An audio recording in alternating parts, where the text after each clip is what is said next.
Cloud computing மற்றும் டெவாப்ஸில் முழுமையாக தேர்ச்சி பெற ஆர்வமுள்ளவரா நீங்கள்? இந்தியாவிலேயே முதல் முறையாக இகாஸ் கிளவுட் 1-to-1 மற்றும் குழு முறையிலும் அனுபவம் மிக்க பயிற்சியாளர்களால் ஆன்லைன் வழியாக வகுப்புகளை வழங்குகிறது. தினசரி மற்றும் வாராந்திர பயிற்சி வகுப்புகள் மூலம் கிளவுட் மற்றும் டெவாப்ஸ் சான்றிதழ்களை பெறலாம். மேலும் தொடர்பு கொள்ள www.ekascloud.com என்ற இணையதளத்தில் பார்வையிடுங்கள். அன்னை பர்னிச்சர்ஸ், அன்னை திருமண சீர்வரிசை பொருட்கள், டிவி, ஃபிரிட்ஜ், வாஷிங் மெஷின் உள்ளிட்ட 200க்கும் மேற்பட்ட பொருட்கள் அடங்கிய திருமண சீர்வரிசை ரூபாய் 99,000 மட்டுமே. தமிழகம் முழுவதும் இலவச டோர் டெலிவரி. அனைவருக்கும் வணக்கம். திமுக ஆட்சிக்கு வந்து 4வது பட்ஜெட்டை இன்றைக்கு தாக்கல் பண்ணியிருக்கிறது. இந்த பட்ஜெட்டை ஒட்டுமொத்தமான தமிழ்நாட்டு மக்களும் கண்டுகளிப்பதற்காக தமிழ்நாடு முழுமைக்கும் 100 இடங்கள்ல LED திரைகளை கட்டி மக்களுக்காக இந்த பட்ஜெட்டை பார்ப்பதற்காக வைத்திருந்தாங்க. காலையிலிருந்து மக்கள் ஆர்வத்தோட மரியாதைக்குரிய நிதி அமைச்சர் தங்கம் தென்னரசு என்ன பண்ண போறாரு, என்ன பேச போறாரு, இந்த பட்ஜெட்ல விவசாயிகளுக்கு என்ன பண்ண போறாங்க, பெண்களுக்கு என்ன பண்ண போறாங்க, சுற்றுலாவுக்கு என்ன பண்ண போறாங்க அப்படின்னு பெரிய ஆர்வத்தோடு இருந்தாங்க. கிட்டத்தட்ட 118 பக்கங்கள் கொண்ட இந்த பட்ஜெட் உரைய மரியாதைக்குரிய நிதியமைச்சர் தங்கம் தென்னரசு அவர்கள் தாக்கல் பண்ணியிருக்காங்க. இந்த பட்ஜெட்ல கிட்டத்தட்ட ஒரு உரை 1 மணி நேரம் நிகழ்ந்துச்சு. 1 மணி நேரத்துல 20 நிமிஷம் திராவிட மாடல் ஆட்சியுடைய சாதனைகள், தமிழ்நாடு முதலமைச்சர் ஐயா ஸ்டாலினுடைய சாதனைகள், திமுகவுடைய சாதனைகள், முத்தமிழறிஞர் நம்முடைய தலைவர் கலைஞர் கருணாநிதியுடைய சாதனைகள், வான்போல் கண்ட வள்ளுவருக்கு ஒரு பக்கம் சிலை, இன்னொரு பக்கம் டைட்டில் பார்க் என்று தமிழுக்கும் முக்கியத்துவம் கொடுத்து, அறிவியலுக்கும் முக்கியத்துவம் கொடுத்து தலைவர் அவர்களுடைய அந்த ஆட்சியினுடைய நீட்சியாக நடந்து கொண்டிருக்க இந்த ஆட்சி என்னெல்லாம் பண்ண போகுது அப்படிங்கிறத பட்ஜெட்டை தாக்கல் பண்ணாரு. நீதி வழங்கும் போது அண்ணன், தம்பி, சொந்தம், பந்தம், பணக்கார, ஏழை எதையுமே பார்க்க கூடாதுடா, நாயத்தை மட்டும் தான் சொல்லணும். இந்த பட்ஜெட் உரையை கேட்ட பிறகு எனக்கு என்ன தோணுச்சு அப்படின்னா, இந்த தமிழ்நாடு அரசுடைய பட்ஜெட் அதாவது 2025-26க்கான மொத்த வரவு செலவாக 3,73,203 கோடி ரூபாய், 3.25 லட்சம் கோடி வரவு செலவு போடுறாங்கன்னா எவ்வளவு தமிழ்நாடு அரசுக்கு வந்து வரவு வந்திருக்கு? தமிழ்நாடு அரசுக்கு வரியாக வந்த வருவாய் வந்து 1,95,173,000 ரூபாய்.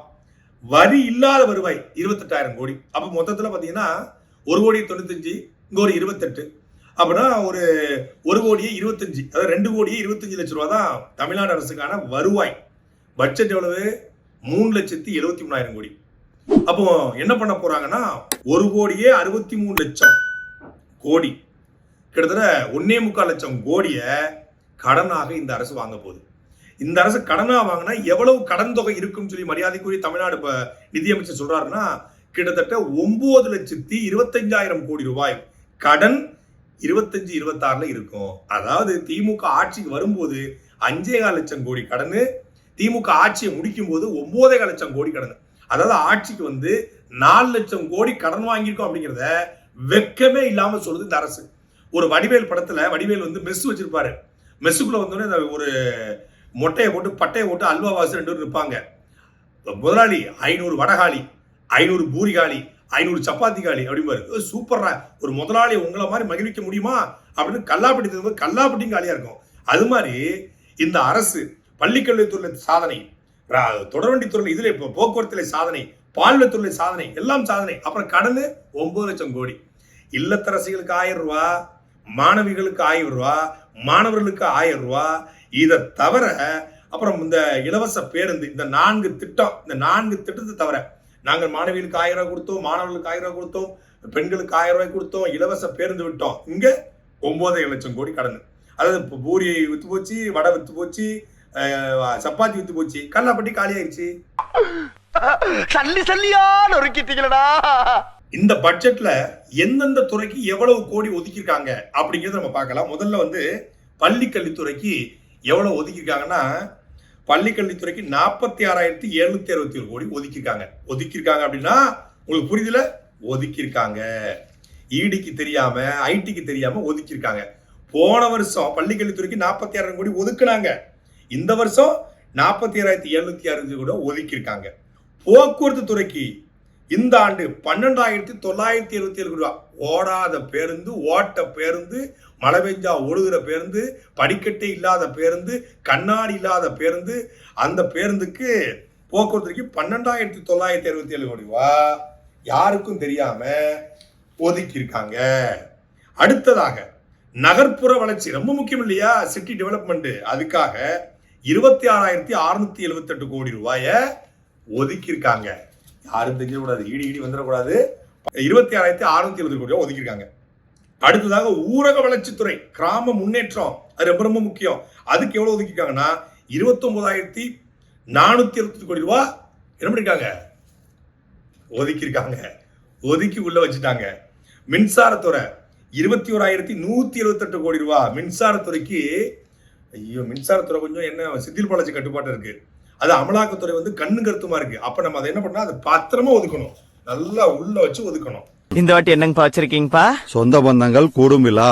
அடேங்கப்பா, அப்படி போடு சபாசன். ஐயோ பாவம். அப்புறம் மக்கள் நல்வாழ்வுத்துறை, அது ரொம்ப ரொம்ப முக்கியம். அது நம்ம வந்து ஒண்ணும் செய்ய முடியாது. மக்கள் நல்வாழ்வுத்துறைக்கு நாங்க எவ்வளவு ஒதுக்கிருக்கோம் அப்படின்னா 21,906 கோடி இருக்கும். இது முதல் முறையா 21 ஒதுக்கணும், 22 ஒதுக்கணும், 23 ஒதுக்கணும், இப்ப 24 ஒதுக்குறோம். என்ன தப்பு ஒதுக்குறோம், என்ன தப்புங்கிற? இப்ப மக்கள் நல்வாழ்வுத்துறைக்கு நம்ம இவ்வளவு ஒதுக்கி வச்சிருக்கோம்.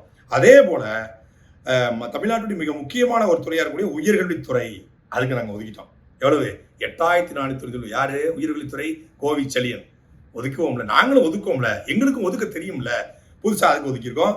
அதுக்கப்புறம் வந்து நீர்வளத்துறை, ஒரு ஏரியை தூர்வார மாட்டோம், ஒரு குளத்தை வெட்ட மாட்டோம். ஏரி, குளம், தாங்கல், கம்மாய், கரணை, குட்டை எதுவுமே தூர்வாரலைங்க. பம்பு போடுறோம், பைப் போடுறோம், கூட்டு குடிநீர் திட்டம் போடுறோம். அதுக்கு நாங்க ஒதுக்கின தொகை 9,460 கோடி ரூபாய். இது ரொம்ப பத்திரமா இருக்கணும். ஏன்னா நீர்வளத்துறை ரொம்ப முக்கியமான துறை, அதனால நாங்க உள்ள வச்சு ஒதுக்குவோம். நீர்வளத்துறை அதிகாரி அந்த மாதிரி ஒரு அதிகாரி, அமைச்சர் அந்த மாதிரி அமைச்சர், இப்படியாக தமிழ்நாட்டில் கிட்டத்தட்ட 3,73,000 கோடியை நாங்க ஒதுக்கி இருக்கிறோம். பதுக்கி இருக்கோம்னு சொல்லல, ஒதுக்கி இருக்கிறோம். இதை எப்ப நாங்க செயல்படுத்துவோம்? இந்த புதிய பட்ஜெட்ல விவசாயிகளுக்கு ஏதாவது இருந்திருக்குமே? ஏன்னா விவசாயிகளுடைய அமைச்சராச்சே, விவசாயிகளுக்காக இருக்கிற அரசாச்சே, விவசாயிகள் போராடினா சுட்டு கொள்ற அரசாச்சே, கூலியூர் கட்டால தூக்கி போட்டு மிதிக்கிற அரசாச்சே, கீழ்வெண்மணியில போராடிய மக்களை சுட்டுக் கொள்ளும்போது வேடிக்கை பார்த்த அரசாச்சே. விவசாயிகளுக்கு செய்யாம இருக்குமா? என்ன செஞ்சிருக்கு? ஒன்னும் செய்யல. விவசாயிகளுக்கு எதுவும் இல்ல, சுற்றுலாத்துறைக்கு எதுவும் இல்ல, மாணவருடைய கல்வி கடன் ரத்துப்படப்படும் அப்படின்னு இந்த பட்ஜெட்ல தான் இருக்கா? இல்ல. மகளிர் சுய உதவி குழுக்கள் ரத்து செய்யப்படும் அப்படின்னு ஏதாவது இருக்கா? அது இல்ல. சரி, இல்லத்தரசிகளுக்கு 1000 ரூபாய் அப்படின்னு சொல்லி நாங்க ஆட்சிக்கு வந்தோடனே அனைத்து இல்லத்தரசிக்கு 1000 ரூபாய்னு சொன்னோம். 2022 செப்டம்பர்ல 1,12,00,000 தகுதி வாய்ந்த இல்லத்தரசி கொடுத்தோம். திருப்பி அதுல இருந்து கொஞ்சம் எக்ஸ்டெண்ட் பண்ணி நாடாளுமன்ற தேர்தல் வர்றதுனால ஒரு 10 லட்சம் பேர் கூட கொடுத்து கிட்டத்தட்ட 1,18,00,000 பேர் கொடுத்தோம். இப்போ எங்களுடைய சின்னவர், இளையவர், சின்ன ஜமீன்தார், தமிழ்நாட்டுடைய விளையாட்டுத்துறை துணை முதலமைச்சர் உதயநிதி ஸ்டாலின் சொன்னது போல அனைத்து இல்லத்தரசிக்கும் 1000 ரூபாய் கொடுக்க போறாங்க இந்த பட்ஜெட்ல. சீக்கிரத்தை அறிவிப்பு வர போகுதுன்னு சொன்னாரு. இந்த பட்ஜெட்ல ஏதாவது அப்படி இருக்கா? அனைத்து இல்லத்தரசிகளுக்கும் 1000 ரூபாய் இருக்கான்னு இல்ல. இந்த பட்ஜெட்ல மொத்தமாக இல்லத்தரசிகளுக்கு அந்த உரிமை தொகை ஒதுக்கப்பட்டிருப்பது 13,000 கோடி.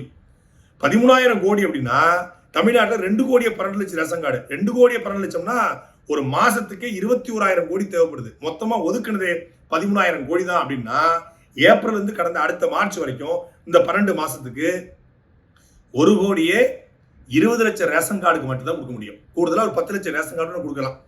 அதை தவிர அனைத்து இல்லத்தரசிகளுக்கும் 1000 ரூபாங்கிற அப்படிங்கிற திட்டம், அது திருநெல்வேலி இருட்டுக்கடை அல்வா திட்டம். ஆட்சிக்கு வர்றதுக்கு முன்னாடி எங்க ஊர் திருநெல்வேலி பஸ் ஸ்டாண்ட்ல கிலோ 10 கிரேப்ஸ் விற்பாங்க. பக்கத்துல போனோடனே அரை கிலோ 10. ஆட்சிக்கு வர்றதுக்கு முன்னாடி அனைத்து இல்லத்தரசிக்கு 1000 ரூபாய் கிலோ 10. ஆட்சிக்கு வந்து ஒரு தகுதிவாந்த இல்லத்தரசிக்கு 1000 ரூபாய் அரை கிலோ 10. என்ன ஒரு புத்திசாலித்தனம். எப்பவுமே பட்ஜெட்ல கொஞ்சம் பட்ஜெட் தூக்கலா இருக்கிறதுக்காக, கொஞ்சம் காரம் சேர்ப்பதற்காக சில விஷயங்களை தேப்பாங்களே. கடைசியா கருவேப்பிலை, கொத்தமல்லி போடுற மாதிரி இருக்கு இந்த பட்ஜெட்லயும். 10 கோடியில் மூத்த குடிமக்களுக்கான அன்பு சோலை மையம் மதுரை, கோயம்புத்தூர், திருச்சி, சேலம், திருப்பூர், ஈரோடு, தூத்துக்குடி, வேலூர், தஞ்சாவூர் மற்றும் திண்டுக்கல் உள்ளிட்ட மாநகராட்சிகளில் 10 கோடி ரூபாய் நிதி திட்டத்தில் 25 அன்பு சோலை மையங்கள் அமைக்கப்படும். அது அன்பு சோலை வயதானவர்களை, வீட்டிலிருந்து புறக்கணிக்கப்பட்டவர்களை, முதியோர்களை, முதியோர் இல்லத்தில் இருக்காங்க இல்லையா, அவங்களை பாதுகாக்க அரசு செலவுல 10 கோடி ரூபாய் ஒதுக்கி 25 அன்பு சோலை மையங்கள். இவங்களுக்கு இவ்வளவு அறிவு கிடையாது, இவ்வளவு பாசம் கருணை கிடையாது. உங்க முகரக்கட்டையை பார்த்தா அவ்வளவு நல்லவங்க மாதிரி தெரியலன்னு உங்களுக்கு தோணுதுல. இந்த அன்பு சோலை மையங்கிறது 2016 நாம் தமிழ் செயல்பாட்டு வரைவுல கொடுக்கப்பட்டது. மூத்தோர்களை அரவணைக்கும் அன்பு சோலை என்று நாம் தமிழ் சொன்னதை அப்படியே எடுத்து போட்டு நகல் எடுத்து திமுக பட்ஜெட்ல கொடுத்திருக்கு. பரவாயில்ல, நாம் தமிழ் சொன்னதையாவது செய்யணும்னு நினைக்கிறீங்கல்ல, அந்த வகையில உங்களை பாராட்டலாம். அதே போல இந்த பட்ஜெட்ல இலங்கை வாழ் தமிழர்களுக்கு அகதின்னு சொல்லக்கூடாதுன்னு சொல்லி தமிழ்நாடு முதலமைச்சர் சொல்லியிருந்தாரு. அகதின்னு சொல்லக்கூடாது, அவங்க தமிழை தாய்மொழியா கொண்டவர்கள், மறுவாழ்வு மையங்கள் வாழக்கூடியவங்களுக்கு வீடு கட்டி தராங்க. எவ்வளவு தெரியுமா வீட்டுக்கு பட்ஜெட்டு? 85,000 ரூபாய். நான் கேட்கிறேன், 85,000 ரூபாயில யாராவது ஒருத்தர் வீடு கட்ட முடியுமா? ஒரு கூடு கூட கட்ட முடியாது. கோழி கூடு கட்டினா கூட 1 லட்சம் ரூபாய் தேவை. ஒரு கழிவறை கட்ட 2 லட்சம் தேவை. ஆனா தமிழ்நாடு அரசு இலங்கை வாழ் தமிழர்களுக்கு, இலங்கை தமிழர்களுக்கு, இந்த மறுவாழ்வு மையங்கள் வாழக்கூடிய தமிழர்களுக்கு வீடு கட்டி கொடுக்குது 85,000 ரூபாய்க்கு. ஈழத்தமிழர்களுக்கு வீடு கட்ட 85,000, கலைஞர் கருணாநிதிக்கு சமாதி கட்ட 85 கோடி.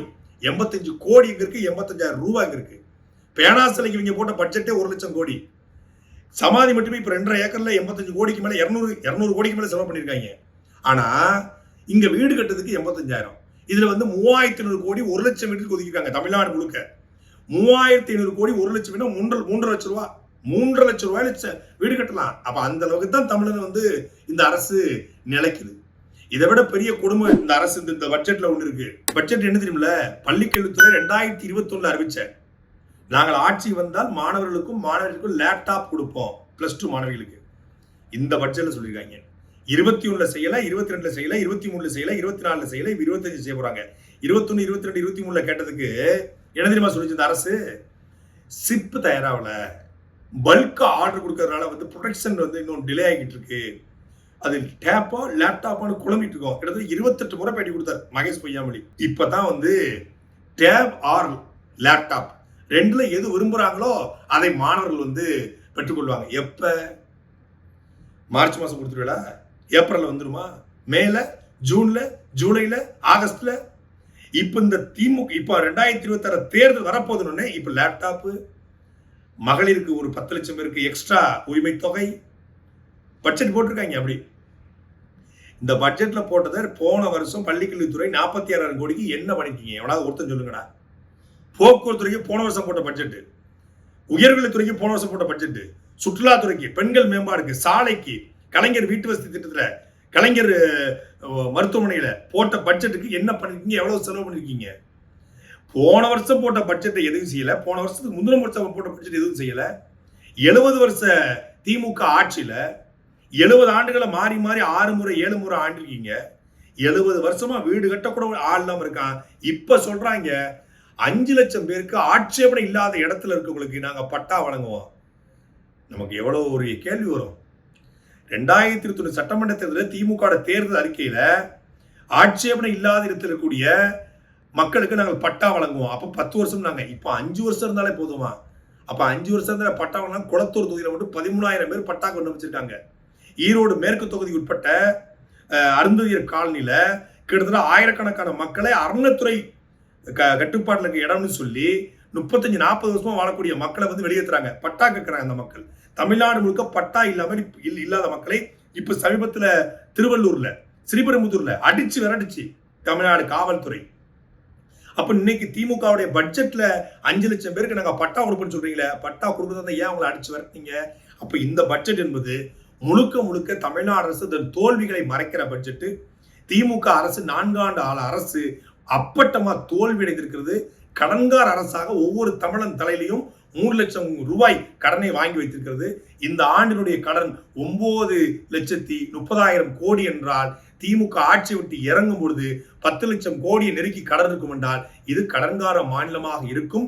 மீண்டும் இந்த அரசு ஆட்சி அமைந்தால் தமிழ்நாடு தரிசா போவதை யாரும் தடுக்க முடியாது.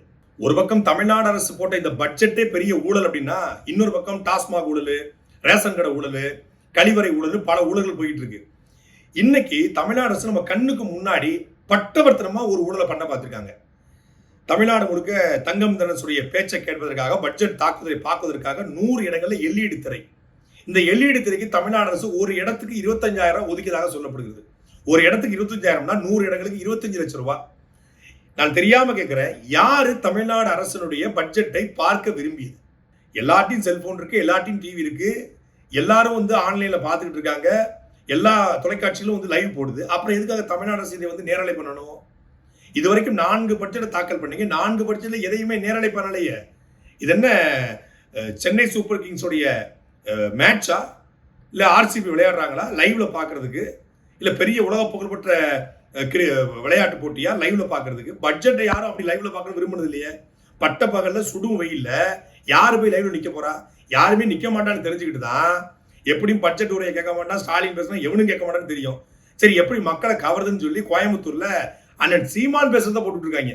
இங்க பாருங்க, திமுக அரசு சீமானை எதிர்ப்பா சொல்லிட்டு பட்ஜெட் உரை போட வேண்டிய எல்இடி காணொலில நான் சீமான் பேச்சை போட்டுவிட்டு அப்படியாவது 4 பேர் வரமாட்டானா? சீமான் பேச்சை கேட்க வரும்போது அப்படி நிற்கும் போது அப்படி டக்குன்னு பட்ஜெட்டை போட்டுவிட்டு அவங்க அமைக்கிறலாம், கவர் பண்ணிடலாம் அப்படின்னு இருக்காங்க. நீங்க சீமான பேச்சை போட்டு ஒரு பக்கம் கவர் பண்ணிருக்கீங்க, இன்னொரு பக்கம் நீங்க வேணா அந்த அப்படி போட்டாலுமே பல இடங்கள்ல சீமான பேச்சு போடாத மற்ற இடங்கள்லாம் வெறிச்சோடி கிடந்திருக்கு. கோயம்புத்தூர்ல சீமான பேச்சு போடுறதுனால 4 பேர் நின்றுருக்கான். இந்த வெறிச்சோடி போன இடங்கள்ல தமிழ்நாடு அரசு பட்ஜெட் உரை முன்னாடி உதயநிதி ஸ்டாலினுடைய எம்புட்டு இருக்குது ஆசை ஓ மேல அதை காட்டு போறன்னு அந்த பாட்டை போட்டுக்கலாமே, கொஞ்சம் கிளுகிழுப்பா 4 பேர் போய் நின்றுப்பான். என்னையாது யாரு பட்ஜெட்டை பார்ப்பதற்கு விரும்புறது? அப்ப இந்த எல்இடி திரை போடுறது மூலமாக இதுக்கு ஒரு டெண்டர் கொடுத்து, இதுக்கு ஒரு கான்ட்ராக்டர் கொடுத்து, இதுலயா சில லட்சங்களை பார்த்தேன். 25 லட்சம் ரூபாய் கொடுத்து அதுல ஒரு 10 லட்சம் எடுத்தோம்னா கைச்சலுக்கு உதவாதா? நம்ம சம்மர் டூருக்கு உதவாதா? அப்படிங்கிற மாதிரியான அந்த அரசு திட்டமிட்டு முழுக்க முழுக்க கொள்ளையடிக்கிற இந்த அரசை ஒழிக்காது தமிழ்நாட்டுக்கு உண்மையான விடியல் கிடையாது. சாட்டை எடுத்து நாட்டை திருத்து, இளம் தலைமுறை தானே நீ